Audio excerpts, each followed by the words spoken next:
What I was interested in was the war at home, and in a way, the business of selling the war, and the way that the soldiers are used as advertisements for the business of war, and what it would feel like to be at the center of that. You know, as a soldier, you know, being aware on the one hand of your experience in that ultimate reality of combat, and then to be back in the United States and to have this, you know, intense consciousness of being presented as a way to sell the war. I want to give Billy, I want to show that he has a lot to live for. I mean, if he can make it back, he has a family who needs him and depends on him. He's a smart kid, and he's also capable of loving and being loved. This is really what's going on with Billy. And if you could sit him down and he would articulate, this is what he'd say, but things are moving so fast that for him, you know, these are taking place often on the subarticulate or semi-articulate level internally.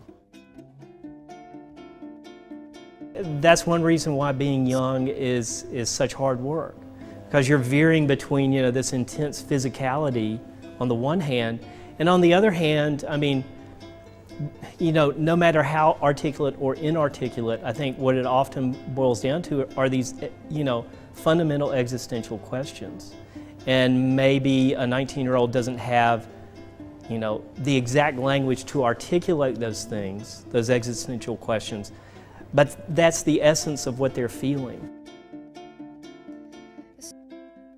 I felt like, well, the stadium is kind of a city, and so you have the Bravos, Billy and his comrades, moving vertically through American society, and they're even below ground at one point, at several points, and they make their way all the way up to the owner's suite at the top, and then all the stations in between. And so I felt like Texas Stadium was big enough and expansive enough and contained enough that it wouldn't be constricting. I felt like part of the task was to construct a language that was true to the characters and the experience. And I mean, that seemed like very much part of it. And whether the book succeeded or failed would rest to a large extent on whether I was successful in constructing that idiom. I certainly didn't set out to write satire.